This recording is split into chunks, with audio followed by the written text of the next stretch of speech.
Subscribe કરો everything in Gujarati ચેનલને latest update મેળવવા માટે બેલ આઇકન દબાવીને ઓલ નોટિફિકેશન ઓન કરવાનું ભૂલતા નહીં। એજ્યુકેશન તેમજ સ્કોલરશિપ અંગે આપની કોઈ પણ ક્વેરી હોય તેને સરળતાથી અને ઝડપથી ઉકેલવા માટે એવરીથિંગ ઇન ગુજરાતી ટેલિગ્રામ ચેનલને જરૂરથી જોઈન કરજો, જેની લિંક ડિસ્ક્રિપ્શનમાં આપવામાં આવી છે।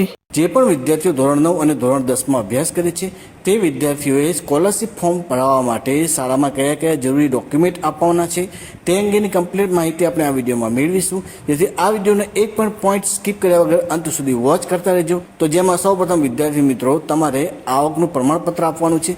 આવકનું પ્રમાણપત્ર તારીખ 1/4/2022 અથવા ત્યાર પછીનું હોવું જરૂરી છે અને જેની વેલિડિટી 3 વર્ષની હોવી જરૂરી છે। આવકના પ્રમાણપત્રમાં એક બાબતનું ખાસ ધ્યાન રાખજો કે વિદ્યાર્થી મિત્રો, જો તમારા પિતા મૃત્યુ પામ્યા હોય અને માતાના આવકનો દાખલો તમે આપો ત્યારે આવકના દાખલાની સાથે પિતાના મરણનો દાખલો પણ આપવાનો રહેશે, કારણ કે બંને દાખલા એકસાથે અપલોડ કરવાના હોય છે। ત્યાર પછી તમારી જાતિ અનુસાર કયું પ્રમાણપત્ર આપવાનું છે તે અંગેની આપણે માહિતી મેળવી લઈએ। જેમાં સૌપ્રથમ એસટી જાતિના વિદ્યાર્થીઓએ અનુસૂચિત આદિજાતિ પ્રમાણપત્ર આપવાનું છે, જે કોઈ પણ વર્ષનું હશે તે માન્ય રહેશે। ત્યાર પછી જે પણ વિદ્યાર્થીઓ એસસી જાતિના છે તે વિદ્યાર્થીઓએ ગુજરાતની અનુસૂચિત જાતિ અંગેનું પ્રમાણપત્ર આપવાનું છે।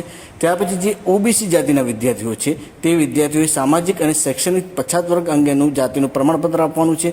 ત્યાર પછી જે ઈબીસી જાતિના વિદ્યાર્થીઓ છે, ઈબીસી જાતિના વિદ્યાર્થીઓએ બિન અનામત વર્ગો માટેનું પ્રમાણપત્ર આપવાનું છે।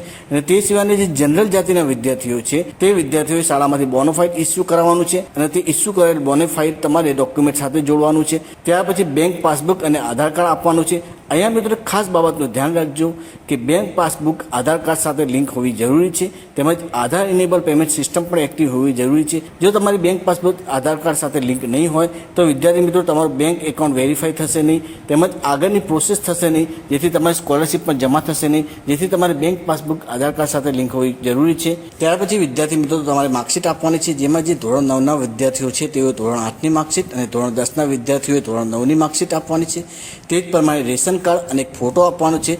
તે વિદ્યાર્થી મિત્રો, મને આશા છે કે કયા કયા ડોક્યુમેન્ટ તમારે શાળામાં જમા કરાવવાના છે તે અંગેની તમે કમ્પ્લીટ માહિતી સમજી ચૂક્યા હશો। જો મિત્રો અંગ્રેજી બોલવા માટે મૂળભૂત પાયાસમાં તમામ ટેસ્ટ સરળ ભાષામાં શીખવા હોય તો તે તમામ વિડીયો એઝ અ પ્લેલિસ્ટ સ્વરૂપે તમે સ્ક્રીન પર જોઈ શકો છો। તે જ પ્રમાણે ડિજિટલ ગુજરાત સ્કોલરશિપ પોર્ટલ પર કઈ રીતે ફોર્મ ભરવું, કયા કયા ડોક્યુમેન્ટની જરૂર પડશે, તેમજ તે અંગેના અન્ય ઉપયોગી વિડીયો એઝ અ પ્લેલિસ્ટ સ્વરૂપે તમે સ્ક્રીન પર જોઈ શકો છો। તેમજ એસએસસી અને એચએસસી ના વિદ્યાર્થીઓ માટે પણ ખૂબ જ ઉપયોગી એવા વિડીયોની પ્લેલિસ્ટ તેમજ કમ્પ્યુટર અને આઈટીઆઈને લગતા વિડીયોની પ્લેલિસ્ટ પણ ડિસ્ક્રિપ્શનમાં આપવામાં આવી છે।